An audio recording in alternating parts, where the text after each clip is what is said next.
पुढची एक महत्त्वाची बातमी आता आपण पाहूया। संतोष देशमुख हत्या प्रकरणामुळे महाराष्ट्र सुन्न झालेला आहे। त्यातच आता एका महिलेच्या हत्येचं प्रकरण समोर आलंय। धक्कादायक बाब म्हणजे संतोष देशमुखांना अडकवण्याचा कट आखण्यात आलेला होता आणि त्यात या महिलेचा वापर करण्याचाही प्रयत्न होता असा दावा होतोय। पाहूया या सगळ्याबाबतचा हा स्पेशल रिपोर्ट।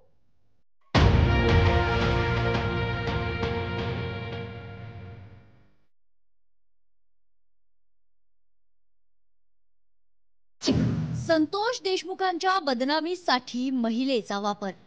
त्या महिलेच्या हत्या प्रकरणात नवगुढ। हत्या करून ड्रायव्हर मृतदेहा शेजारीच जेवला। मस्साजोगचे सरपंच संतोष देशमुख हत्या प्रकरणात रोजच्या रोज नवनवे गौप्यस्फोट समोर येत आहेत। आता मनीषा बिडवे यांच्या निर्गुण हत्येचं प्रकरण समोर येते। त्यातली धक्कादायक गोष्ट ही म्हणजे संतोष देशमुखांना अडकवण्यासाठी या महिलेचा वापर होणार होता असं बोललं जातंय।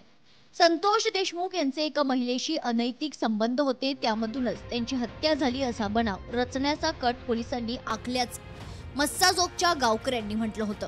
त्या महिलेचा संशयास्पद मृत्यू झाल्याची घटना सोमवारी समोर आली होती, पण या महिलेच्या हत्या प्रकरणात आता दोघांना अटक करण्यात आली आहे। त्यानंतर समोर आलेली माहिती अत्यंत संतापजनक आहे। ही महिला वेगवेगळ्या भागात वेगवेगळ्या नावांनी वावरायची। वेगवेगळ्या नावांनी अनेक पुरुषांना अडकवण्याचे महिलेचे प्रयत्न। मनीषा बिडवेची हत्या अनैतिक संबंध पैशाच्या वादातूनच। रामेश्वर उर्फ राण्या माधव भोसले, उस्मान गुलाब सय्यदला अटक। आरोपी हत्येनंतर मृतदेहासोबत त्याच खोलीत 2 दिवस झोपला। मनीषा बिडवेच्या मृतदेहाच्या शेजारी बसून त्याने जेवणही केलं। मृतदेह कुजल्यावर वास आल्यानंतर विल्हेवाट लावण्याचा प्रयत्न।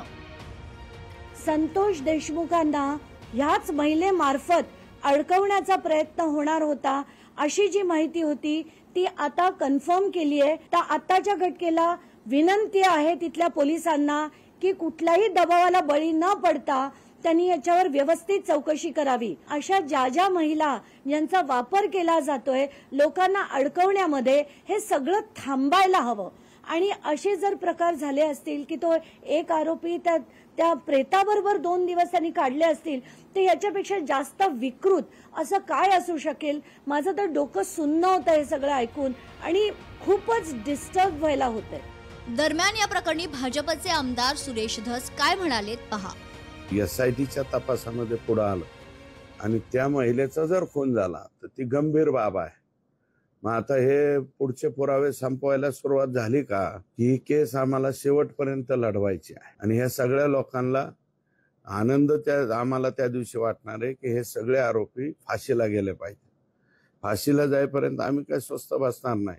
ह्या खुनामागचा मुख्य सूत्रधार हा कराडाचा आहे आणि त्याला राजकीय राजश्रय असल्याने यंत्रणा ती संपूर्ण त्याच्या ताब्यात असल्यामुळे धाराशिवच्या पोलिसांनी मात्र या महिलेची हत्या ही अनैतिक संबंध आणि पैशांच्या वादातून झाल्याचं म्हटलंय। सदर घटना ही पैशाची मागणी अनैतिक संबंधवरून घडलेला आहे आणि रागात आरोपीने ती महिलेची मर्डर केलेली आहे। गुन्हा दाखल आहेत आणि तपास पोलीस निरीक्षक करत आहेत आणि दोन्ही आरोपीला ताब्यात घेतले आहेत। आरोपींनी कबुली दिली आहे घटना केल्याबद्दल। खरं तर संतोष देशमुखांच्या हत्येमुळे महाराष्ट्र हळहळला। त्यांच्या हत्येचे फोटो पाहून तर प्रत्येक जण सुन्न झाला। आता या संतोष देशमुखांना अडकवण्यासाठी वाल्मिक कराडने मनीषा बिडवेचा वापर करण्याचा कट रचल्याचा आरोप केला जातोय। त्यामुळे मनीषा बिडवे यांच्या हत्या प्रकरणाचा कसून तपास करून सत्य समोर यायला हवं अशी मागणी आता होऊ लागली आहे। ब्युरो रिपोर्ट, लोकशाही मराठी।